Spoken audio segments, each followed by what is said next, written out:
Imagine standing in the middle of the Sahara. The sun is a relentless hammer.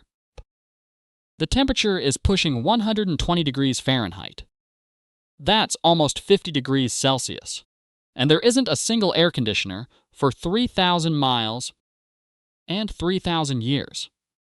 Any modern human, dropped here without preparation, would be down with heat stroke in hours. Their organs would start to fail before lunchtime.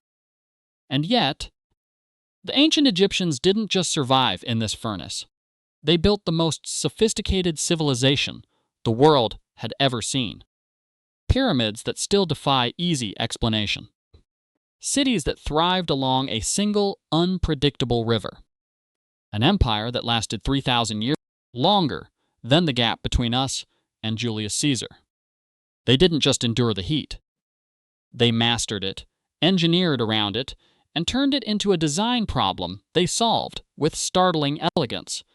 From magical cooling stones to clothing made of literal woven grass, today we're uncovering the forgotten survival technology of the pharaohs, the hidden science that let flesh and blood humans conquer one of the harshest environments on Earth. Before we dive into the secret engineering of the Nile, I have a challenge for you. If you're fascinated by how humanity evolved to conquer the impossible, hit that subscribe button and join the half-evolved tribe. We're on a mission to uncover the genius of our ancestors, one forgotten survival trick at a time. And if you learn even one thing today that blows your mind, smash that like button. It's the single easiest way to help this hidden history reach more curious minds like yours. Ready?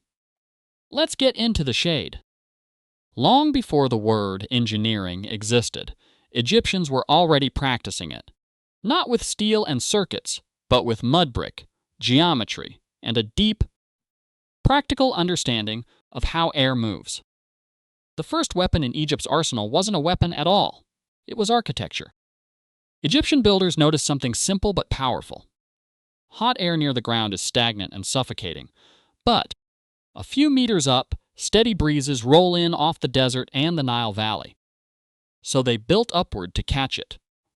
This structure was called the Malkaf, the wind catcher. Picture a tall, narrow shaft rising above the roofline of a home. Its opening angled to face the prevailing northern winds that Egypt is famous for. That shaft acted like a funnel, grabbing cooler, higher altitude air and pouring it directly down into the living space below, while hot, stale air was pushed out through openings on the opposite side. It was passive climate control. No fuel, no moving parts, no electricity. Just geometry, wind patterns, and an intimate knowledge of their own environment passed down through generations of builders. But the Egyptians didn't stop at simply redirecting wind. They upgraded it. Servants and homeowners would hang large mats woven from reeds or wet linen cloth across the mouth of the wind catcher.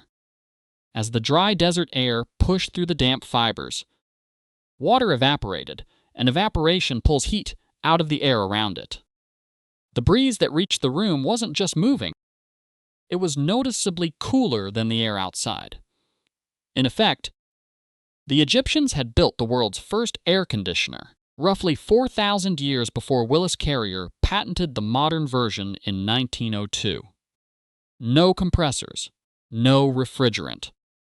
Just physics, water, and wind, harnessed by people who understood their environment better than we often give them credit for.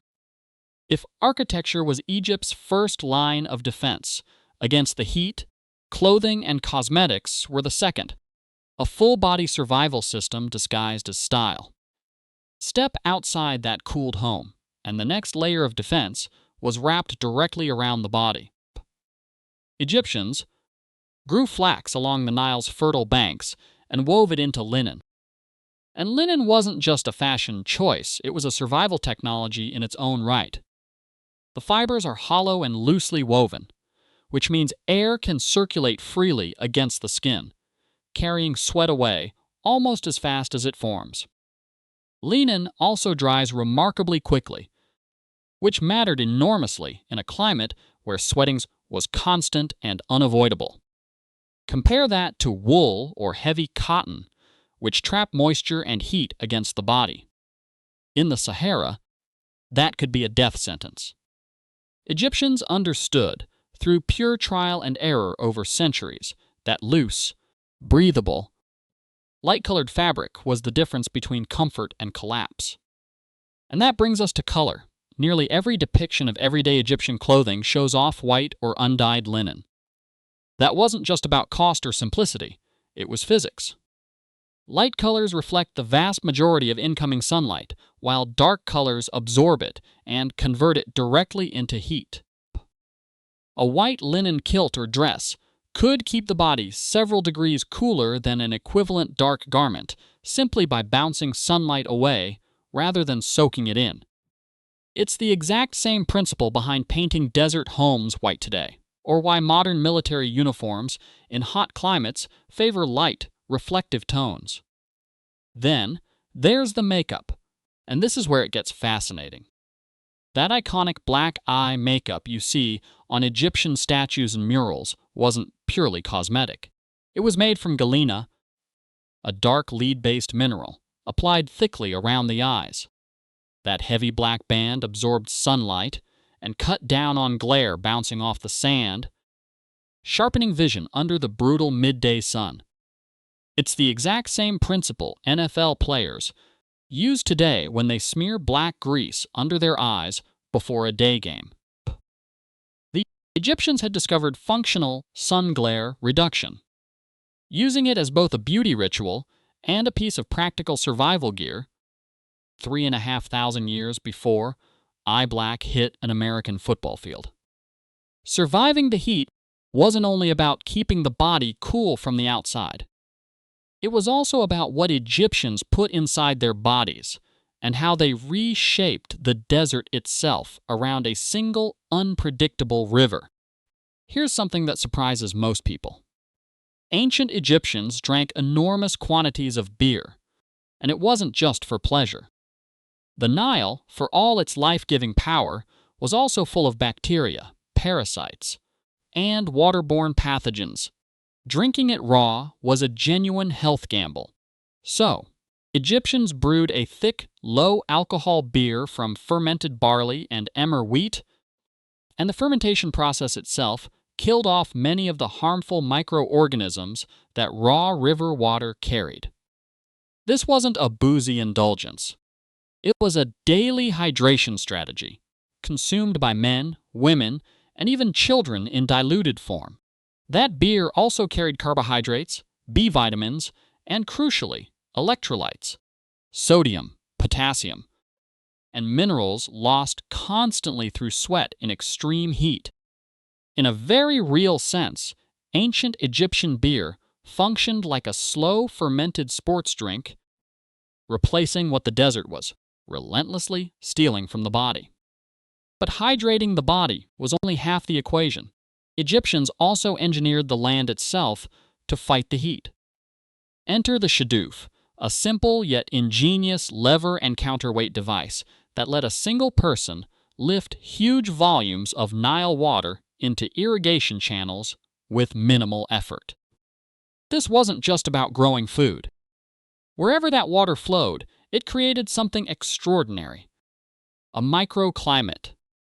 Irrigated gardens and farmland, thick with crops and shade trees, could run measurably cooler than the surrounding desert, because plants release moisture through transpiration, and that moisture evaporates and pulls heat from the air, exactly like the wet mats in a malkoff. The Egyptians weren't just surviving next to the desert. They were pushing it back, block by irrigated block, turning barren sand into cooler, livable land through sheer hydraulic ingenuity. Some of Egypt's cleverest heat survival strategies weren't structures or drinks at all. They were choices made about the human body itself. Take hair. Many Egyptians, both men and women, shaved their heads completely. a practice that shocks people who imagine ancient civilizations as unkempt or primitive. This wasn't about beauty standards alone.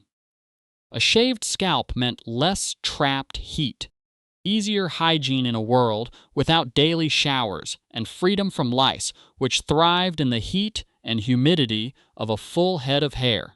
But appearances still mattered, especially for the wealthy and elite, so wigs became the elegant workaround. These wigs, often woven from human hair or plant fiber over a mesh base, sat slightly raised off the scalp. That gap between wig and skin created a small pocket of airflow, a buffer zone that let heat escape and air circulate, essentially functioning as passive ventilation for the head. One of the most heat-sensitive parts of the human body. It was fashion engineered around thermoregulation, centuries before anyone understood the science of it in modern terms. The final piece of Egypt's survival system wasn't physical at all. It was a mastery of rhythm, timing, and the discipline to work with the sun instead of against it. Even the greatest feats of Egyptian engineering, the pyramids themselves,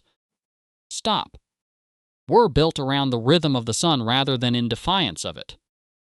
Evidence suggests labor was structured around the seasons. Construction ramping up during the Nile's annual flood, when farmland was submerged and farmers were freed to work as laborers, and slowing during the most brutal stretches of summer heat. Within each day, the pattern repeated on a smaller scale. Intense work in the cool of early morning, a long midday rest during the punishing peak heat, essentially an enforced siesta, and a second working window as the sun began to fall. This wasn't laziness. It was survival intelligence, baked directly into the culture's relationship with time itself, recognizing that fighting the hottest hours of the day was a losing battle. No amount of willpower could win. The Egyptians didn't see the desert as an enemy to be defeated through brute force. They saw it as a canvas, a set of rules to learn, respect, and quietly outmaneuver. Wind became air conditioning. Linen became armor. Beer became medicine. Water became a weapon against barren land, and rest became strategy. They used the environment itself, turned back against its own harshest instincts, to stay cool, stay alive, and ultimately build wonders that still stand thousands of years later. So the next time you're complaining about a broken air conditioner, remember this. It took nothing more than woven linen, a few well-placed wind vents, and a little bit of Nile beer to build some of the greatest wonders the world has ever seen. If this hidden history blew your mind, make sure you're subscribed to Half Evolved, because we uncover stories like this every single week. Drop a comment below telling us which Egyptian survival trick surprised you the most. I read every single one. Stay curious. Stay evolved. We'll see you in the next one.